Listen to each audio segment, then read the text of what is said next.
की छिड़ी जंग विनाशकारी होती जा रही है। इजरायल ने हिजबुल्लाह पर दो तरफा कार्रवाई की है। एक तरफ लेबनान में हिजबुल्लाह के ठिकानों पर एयर स्ट्राइक जारी है, तो दूसरी ओर इजरायली सेना जमीनी कार्रवाई भी कर रही है।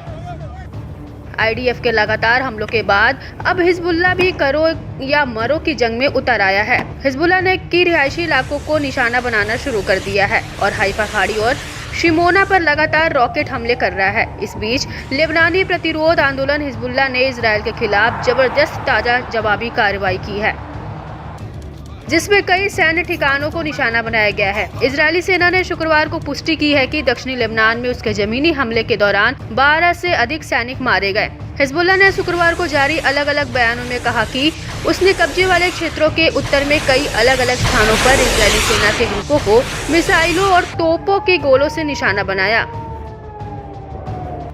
हिजबुल्लाह के एक बयान में कहा गया है कि इस्लामिक प्रतिरोध की इस मिसाइल और वायु सेनाएं उत्तरी कब्जे वाले फिलिस्तीन के भीतर सैन्य ठिकानों और बस्तियों को निशाना बनाना जारी रखती है, जिसकी तीव्रता हर दिन बढ़ती जा रही है। इस्लामिक प्रतिरोध की ओर से किए गए सभी सैन्य अभियान उच्च स्तरीय और जोरदार तरीके के साथ किए गए हैं, जो फ्रंट लाइन में तैनात लड़ाकों तक फैले हुए हैं। लड़ाकों ने लेबनानी क्षेत्र में घुसपैठ दिया है। उधर इजरायली प्रधानमंत्री नेतन्याहू ने हिजबुल्लाह के खात्मे की कसम खाई है। 27 सितंबर को इजरायल ने हिजबुल्लाह चीफ हसन नसरल्लाह को मार गिराया था। इसके बाद से हिजबुल्लाह के 10 से ज्यादा कमांडर मारे गए हैं और उसके 800 से ज्यादा लड़ाके भी ढेर हुए हैं, जबकि उसके 6000 से ज्यादा ठिकाने भी नेस्तनाबूद हो चुके हैं। हिजबुल्लाह के बयान में कहा गया है कि यह ध्यान देने योग्य है कि दक्षिणी लेबनान में जमीनी ऑपरेशन की घोषणा करने के कई दिनों बाद भी इजरायल की सेना के टैंक और सैन्य वाहन लेबनान में नहीं घुस पाई, क्योंकि उन्हें निशाना बनाए जाने का डर है। इसके बजाय उन्होंने गुप्त स्थानों पर तैनात कर दिया गया है।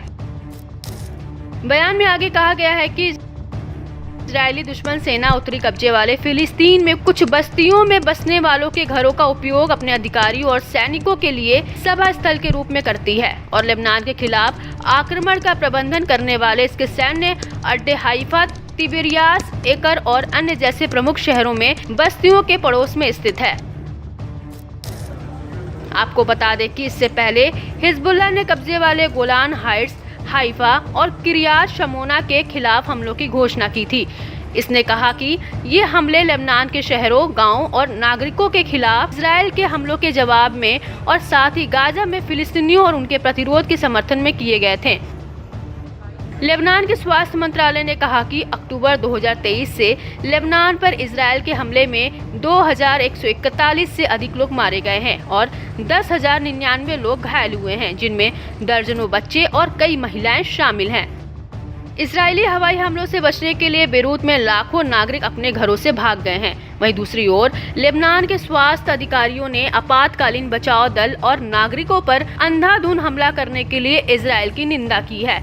रिपोर्ट्स की माने तो बौखलाया इजरायल ईरान पर जल्द हमला कर सकता है। वह 180 मिसाइलों का जवाब देने के लिए योजना बना रहा है। दोनों देशों के संघर्ष पर नजर रखने वालों का अनुमान है कि इजरायल ईरान के सैन्य ठिकानों को निशाना बना सकता है। वह सबसे पहले ईरानी एयर डिफेंस सिस्टम और मिसाइल लॉन्चिंग बेस को टारगेट कर सकता है। इससे ईरानी सेना के हौसले पस्त हो सकते हैं, जिससे उन्हें पलटवार करने में मुश्किल आएगी। अब देखने वाली बात होगी कि हिजबुल्लाह की ओर से किए गए हमले में मारे गए इजरायली सैनिकों की मौत का बदला इजरायल कैसे लेता है।